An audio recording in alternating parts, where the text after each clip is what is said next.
निराश मत होइए महाराज, भगवान के घर देर है, अंधेर नहीं। हाँ, क्या करूं महामंत्री जी, अब तो दिल की यही पीड़ा असहनीय हो गई है। अपनी पीड़ा तो मैं सहन भी कर जाऊंगा, लेकिन महारानी के चेहरे को देखकर लगता है कि जैसे मैं उनका गुनहगार हूं। दिल छोटा मत कीजिए महाराज, मुझे पूरा विश्वास है कि शीघ्र एक नन्हा सा राजकुमार इस महल की शोभा बढ़ाएगा। मंत्री जी, ये झूठी तसल्ली मुझे पिछले 10 वर्षों से मिल रही है, लेकिन बाप बनने का सौभाग्य मैं अभी तक नहीं पा सका।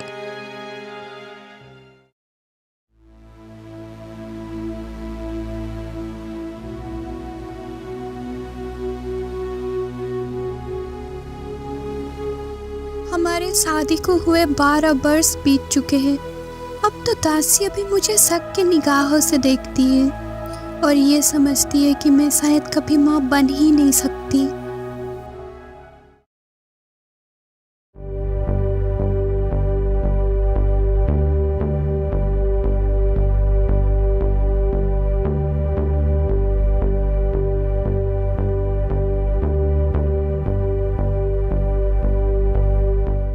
महारानी, तुम्हें देखकर हमें ऐसा लगता है कि जैसे हम आपके गुनहगार हैं। तुम्हारे चेहरे पर उदासी का कारण हम ही तो हैं। नहीं महाराज, ऐसा मत कहिए।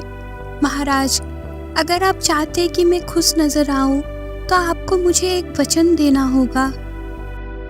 तुम्हारी खुशी के लिए हम कुछ भी करने को तैयार हैं। बताओ, मैं तुम्हें क्या वचन दूं?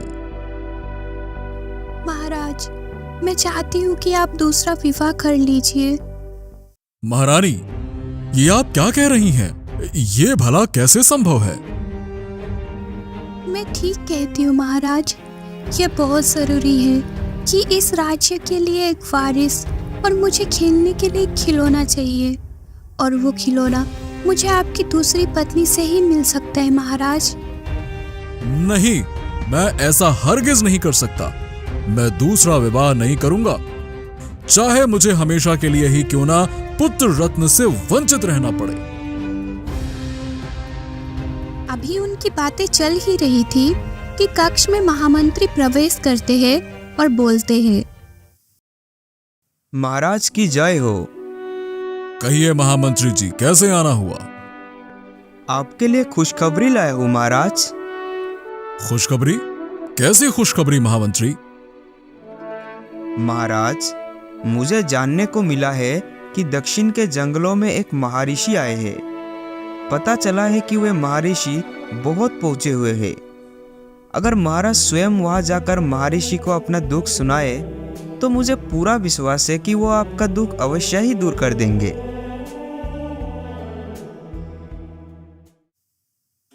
हम उन महर्षि के दर्शन करने के लिए चलेंगे महाराज। लेकिन महारानी, आप ये क्यों भूलती हैं कि हम पहले भी कई ऋषि मुनियों के पास जा चुके हैं, लेकिन फायदा कहीं नहीं हुआ। फिर भी उनके पास जाने में क्या हर्ज है महाराज? हो सकता है भगवान हमारी सुन ले और महर्षि का आशीर्वाद से हमें हमारी परेशानी का उपाय मिल जाए। और आखिर महाराज केशव राय को महारानी स्नेहलता की बात माननी ही पड़ी। हमारे यात्रा की तैयारी कीजिए महामंत्री जी, हम कल ही प्रस्थान करेंगे। जो आज्ञा महाराज।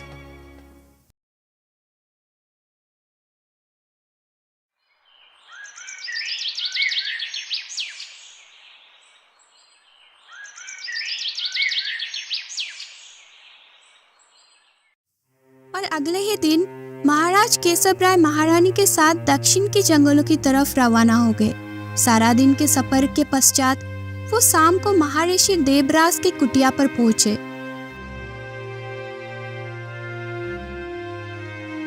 आओ राजन, हमें मालूम था कि तुम अवश्य आओगे।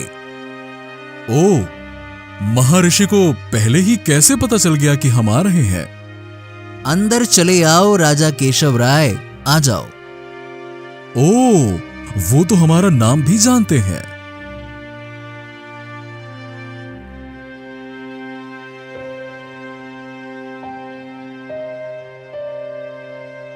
आयुष्मान भव, आयुष्मान भव।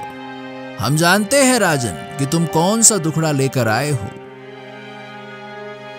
आप तो अंतर्यामी है महर्षि, अंतर्यामी है। हम पर कृपा कीजिए महर्षि, और अपने आशीर्वाद से महारानी की सूनी गोद भर दीजिए। यूं तो तुम्हारे भाग्य में संतान योग नहीं है, लेकिन हम तुम्हें संतान दे सकते हैं। ये तो हम पर महर्षि आपकी अनुकंपा होगी। हमें सिर्फ एक ही पुत्र चाहिए महर्षि, बस एक। पुत्र तो तुम्हें मिल जाएगा राजन, लेकिन क्या महर्षि? तुम्हें मिलने वाली संतान उधार की होगी। ये आप क्या कह रहे हैं महर्षि? हाँ राजन, जो संतान तुम्हें मिलेगी उसकी उम्र सिर्फ 20 वर्ष की होगी, यानी 20 वर्ष तक ही तुम संतान का सुख भोग पाओगे। ये आप कैसा वरदान दे रहे हैं महर्षि? जब संतान जवान हो तो बाप की आंखों के आगे उसकी मौत हो? नहीं नहीं महर्षि, नहीं। इससे अच्छा तो मैं निपुता ही ठीक हूं। लेकिन एक बात सोचो राजन, ऐसे संतान पाकर तुम निसंतान तो नहीं कहलाओगे। आप ठीक कह रहे हैं महर्षि। बेशक 20 वर्ष तक ही सही, मैं पुत्र का प्यार तो पा सकूंगी। स्नेहलता के जीत के आगे केशव को भी हाँ करनी पड़ी। तत्पश्चात महर्षि बोले, लो पुत्री, इस जल को पी लो।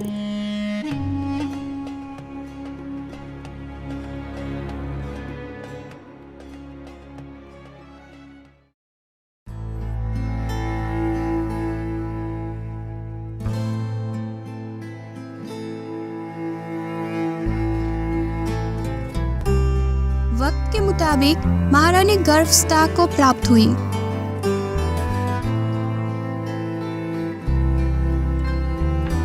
बधाई हो महाराज। महाराज, महारानी की कोख हरी हो गई।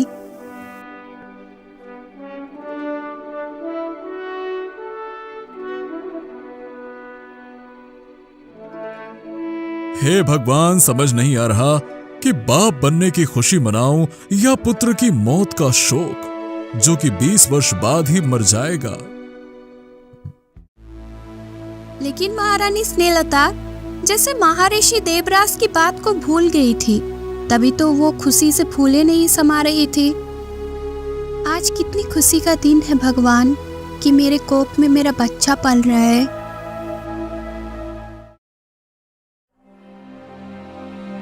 और पूरे 9 महीने के पश्चात महारानी ने एक पुत्र को जन्म दिया। तो दासी यह शुभ समाचार लेकर महाराज के पास जाती है और बोलती है, महाराज की जय हो।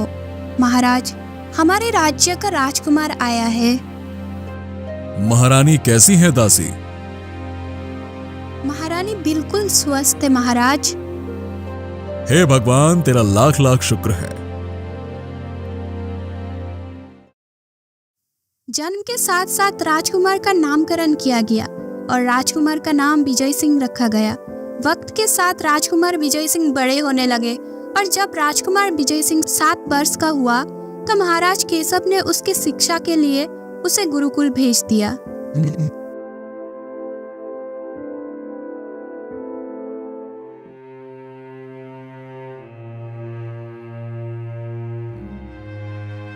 देख रही हो महारानी, आज राजकुमार 7 वर्ष का हो गया है। अब 13 वर्ष ही रह गए हैं बाकी उसकी जिंदगी के। यही सोच सोच कर तो मैं मरा जा रहा हूं। ऐसा मत कहिए महाराज, मैं अपने पुत्र को नहीं मरने दूंगी। देख लेना महाराज, हमारा पुत्र सैकड़ों साल तक जिएगा।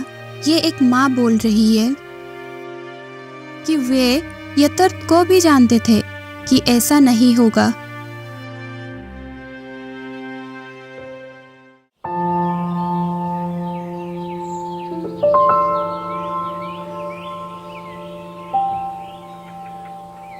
राजकुमार विजय सिंह, आज 5 वर्ष पश्चात तुमने अपनी शिक्षा पूरी कर ली, इसलिए जाओ और संसार में अपने पिताजी का नाम रोशन करो। जो आज्ञा गुरुदेव। जाओ और वक्त आने पर अपने गुरु दक्षिणा मैं स्वयं मांग लूंगा। जाओ, जैसी आपकी इच्छा गुरुदेव।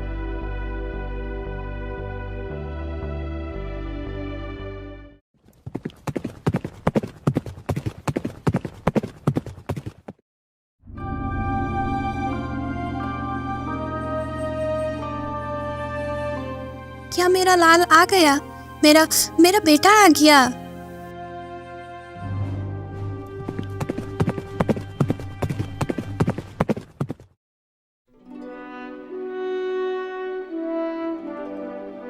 प्रणाम माँ। सदा खुश रहो, झुक झुक जियो बेटा।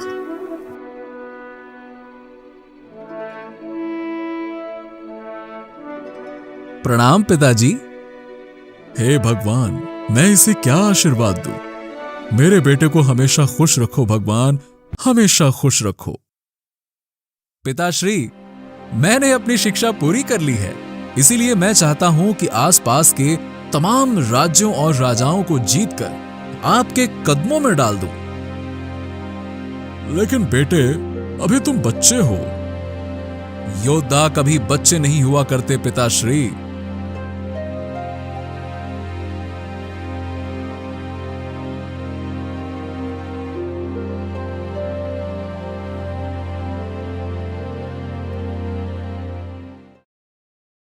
जाओ पुत्र जाओ और विजयी होकर लौटो। प्रणाम पिताश्री, मुझे आज्ञा दीजिए। विजयी भाव। और अपने फौज के साथ राजकुमार विजय सिंह विजय अभियान के लिए निकल पड़े। सबसे पहले उन्होंने सूरतगढ़ पर आक्रमण किया। बोलो राजा सूरत सिंह, हमारी दास्तां स्वीकार करते हो या मौत? राजा सूरत सिंह का सिर काट सकता है, लेकिन झुक नहीं सकता। तो फिर लो सिर न झुकाने की सजा। और राजकुमार ने उनके साथ युद्ध करके तलवार से उनकी गर्दन उड़ा दी। सूरत सिंह की दशा देखकर आसपास के कई राजाओं ने केशवगढ़ की दोस्ती स्वीकार कर ली। हमें केशवगढ़ के दस्ता स्वीकार है। राजन, इसमें ही आपकी भलाई है। आज जिसने भी विजय सिंह के सामने सिर उठाने की हिम्मत की है, उसका हाल सूरत सिंह की तरह हुआ है।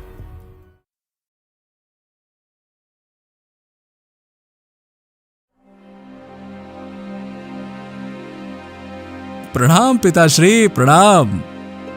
सदा विजयी रहो पुत्र। आज से आप महाराज नहीं पिताश्री, आप हैं सम्राट केशव राय। सम्राट केशव राय की जय। सम्राट केशव राय की जय। जाओ पुत्र जाओ, मां के दर्शन कर लो। जो आज्ञा पिताश्री।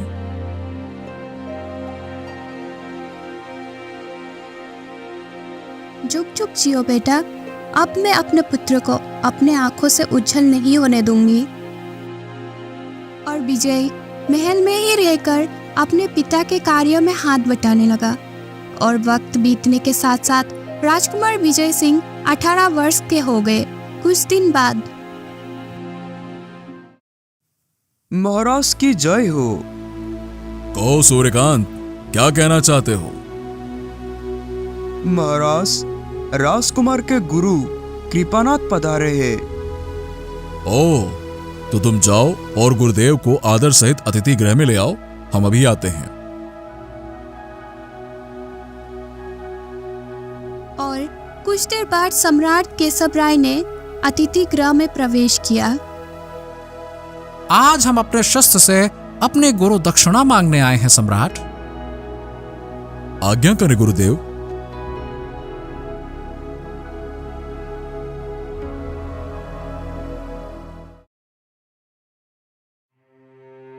मैं हाजिर हूं गुरुदेव, आज्ञा कीजिए।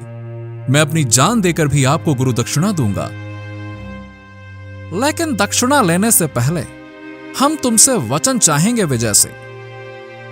आप आज्ञा कीजिए गुरुदेव, मैं आपकी हर आज्ञा का पालन करने का वचन देता हूं।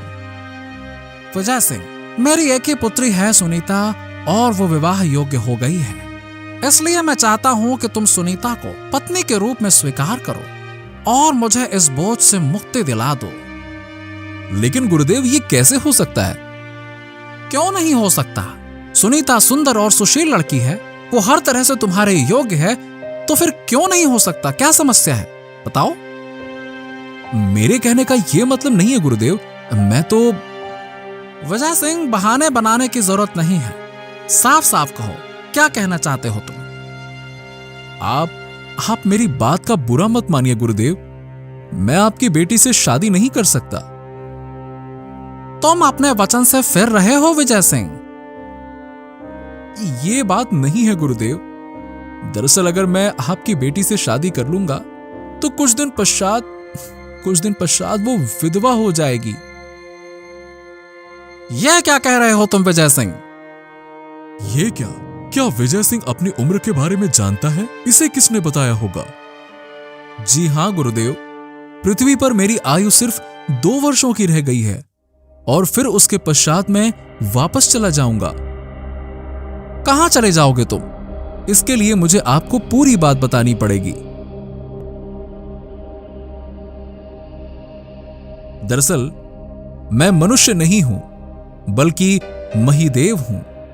देवराज इंद्र के दरबार में मैं एक मंत्री का अवतार रखता था। उस दिन इंद्र बोले, आज हमारा दिल बहुत उदास हो रहा है, इसीलिए जाओ मेनका और उर्वशी को बुला कर लाओ, हम अपना दिल बहलाना चाहते हैं। जो आज्ञा देवराज। और मैं देवराज के आज्ञा का पालन करने के लिए मेनका और उर्वशी के पास जा पहुंचा। आइए महिदेव, आपका स्वागत है। आज देवराज का मन उदास है, इसलिए उन्होंने आप दोनों को बुलाया है। और देवराज के आज्ञा से दोनों सुंदरियां उनके दरबार में हाजिर हो गई। आज्ञा देवराज। आज इतना अच्छा नाचो कि हमारे मन की सारी उदासी दूर हो जाए। जो आज्ञा देवराज। और दोनों देवराज की उदासी दूर करने में लग गईं। उधर दोनों को नृत्य करते देख मेरा मन खराब होने लगा था और मैं सोचने लगा, वाह वाह वाह वाह, देवराज जब और जिसे चाहते हैं बुला लेते हैं, और एक हम है कि नहीं, आज मैं ऐसा नहीं होने दूंगा। आज मैं दोनों में से किसी एक को पाकर ही रहूंगा।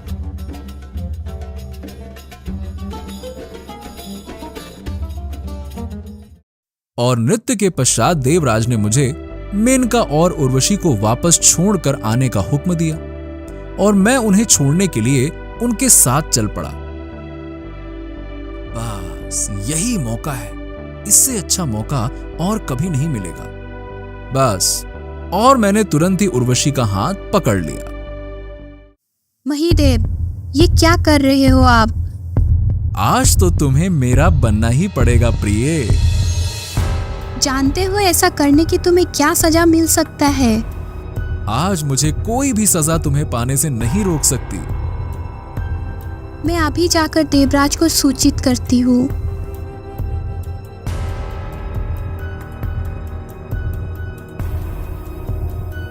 दुहाई है देवराज, दुहाई है। मेनका, क्या बात है? तुम इतनी घबराई हुई क्यों हो? और रोते रोते मेनका ने सारी बात कह सुनाई।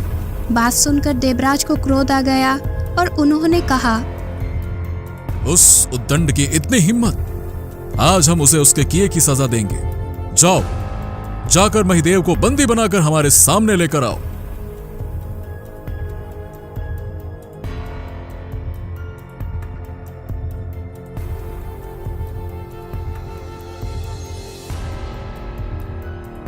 हमें तुमसे ऐसी उम्मीद नहीं थी महिदेव। क्षमा करें देव, क्षमा कर दें। भूल हो गई, हमसे भूल हो गई।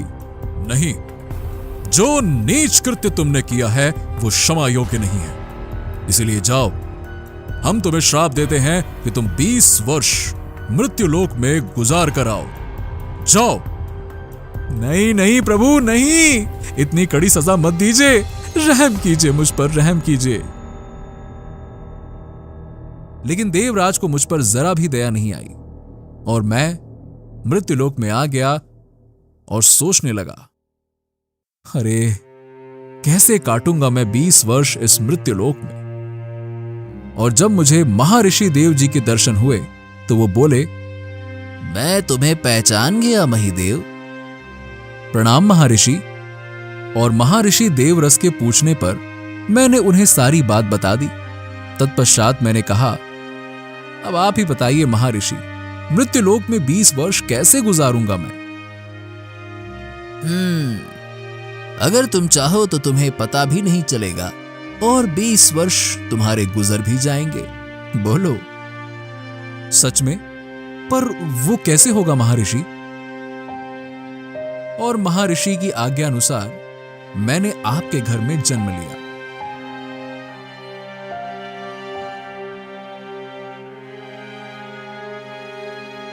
तो इसका मतलब यह है कि तुम मनुष्य नहीं बल्कि एक अभिशप्त देवता हो। हां गुरुदेव, मैं एक अभिशप्त देवता हूं और 2 वर्ष बाद मेरा श्राप पूरा हो जाएगा। अब आप ही बताइए, मैं कैसे आपकी पुत्री से विवाह कर सकता हूं?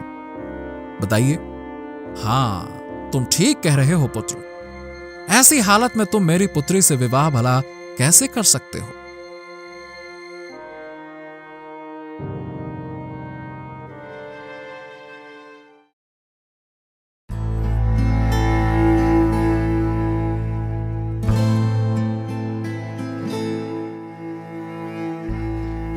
क्या बात है पिताश्री, आप उदास नजर आ रहे हो।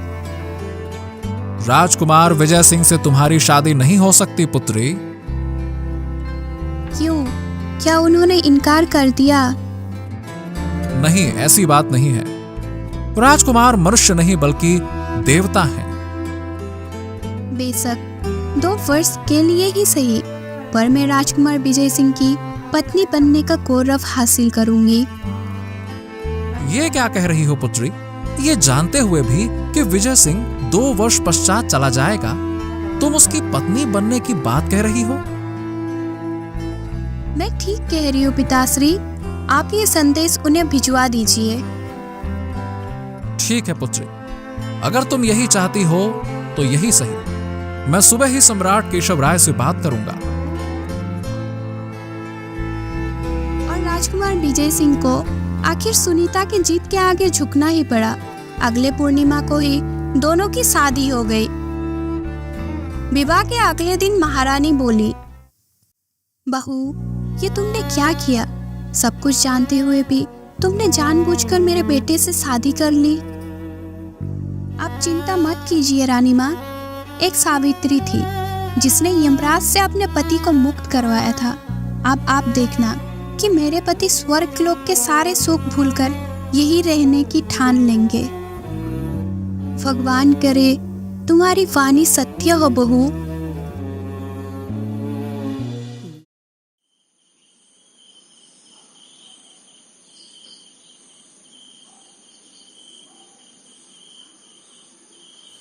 नाथ, देवराज इंद्र के दरबार में आपने मेनका तथा उर्वशी का नृत्य देखा था। अगर आज्ञा हो तो मैं भी अपना नृत्य की एक झलक दिखाऊं। जरूर दिखाओ सुनीता।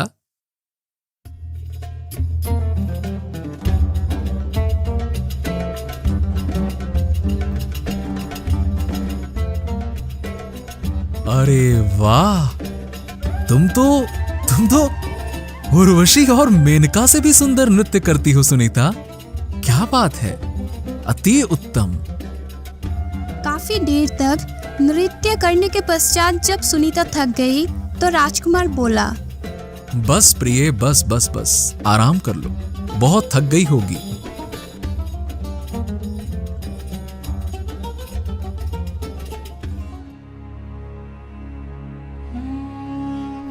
नाथ, आप मेरा हाथ पकड़िए। क्यों, क्या बात है? आप बताइए, मेनका या उर्वशी मुझसे ज्यादा सुंदर है क्या? सच बताऊं तो उन दोनों का रूप तुम्हारे रूप के आगे कुछ भी नहीं है। और उर्वशी का हाथ पकड़ने की आपको सजा मिली थी, जबकि मैंने तो स्वयं अपना हाथ आपके हाथ में दिया है। अब आप स्वयं ही बताइए, वो स्वर्ग है या ये स्वर्ग है जिसमें मेनका उर्वशी से भी खूबसूरत आपकी अपनी पत्नी है, जिसका हाथ आप कभी भी पकड़ सकते हो। कह तो तुम ठीक रही हो सुनीता, लेकिन स्वर्ग लोक के अपने कुछ नियम होते हैं जिन्हें तोड़ने की सजा मिली थी। विजय सिंह की बात का बुरा नहीं माना सुनीता ने और अपना प्रयास जारी रखा। आखिर वो दिन भी आ गया जिस दिन विजय सिंह को वापस स्वर्गलोक जाना था।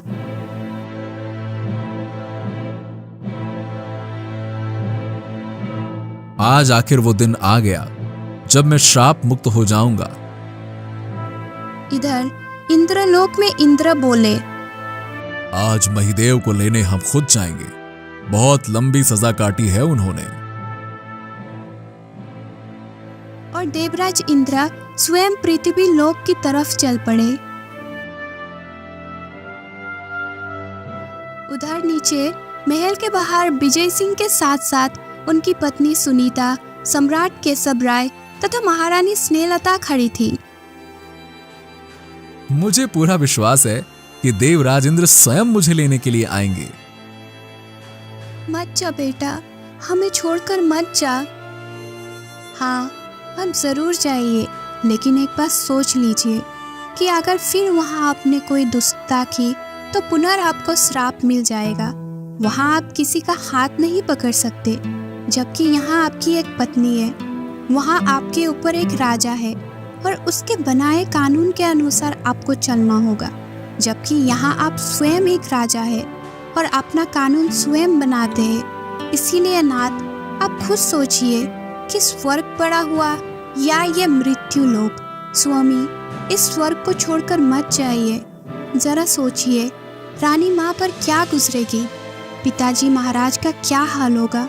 मत जाइए स्वामी, मत जाइए।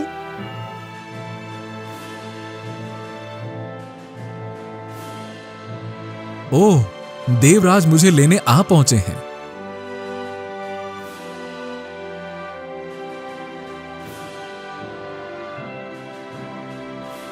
महिदेव, आज तुम श्राप मुक्त हुए, इसलिए मैं तुम्हें स्वयं लेने आया हूं। अब क्षमा करें देवराज, मैं वापस स्वर्गलोक में नहीं जाना चाहता। जो श्राप आपने मुझे दिया था, वही श्राप मेरे लिए एक वरदान बन गया। ये क्या कह रहे हो महिदेव? मैं ठीक कह रहा हूं देवराज। उस स्वर्गलोक में सिर्फ उर्वशी का हाथ पकड़ने पर आपने मुझे श्राप दे दिया था, जबकि यहां मेरी पत्नी है।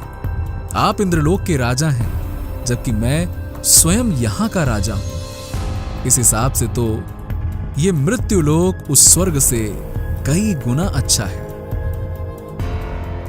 महिदेव, तुम स्वर्गलोक का अपमान कर रहे हो और इसकी सजा तुम्हें जरूर मिलेगी। जाओ, मैं तुम्हें श्राप देता हूं कि तुम जीवन भर इसी मृत्युलोक में ही रहो। धन्यवाद देवराज, मैं स्वयं भी यही चाहता था कि मैं जीवन भर एक अभिशप्त देवता बनकर ही रहूं। इंद्रदेव के वापस जाने के पश्चात महाराज, महारानी और उसकी पत्नी सुनीता बहुत खुश हुए। अब तो खुश हो तुम। अब मैं कभी भी स्वर्गलोक नहीं चाहूंगा। अब महान है स्वामी, अब महान है। इस तरह से विजय सिंह केशवगढ़ पर राज्य करते हुए सुख से जीवन व्यतीत करने लगा।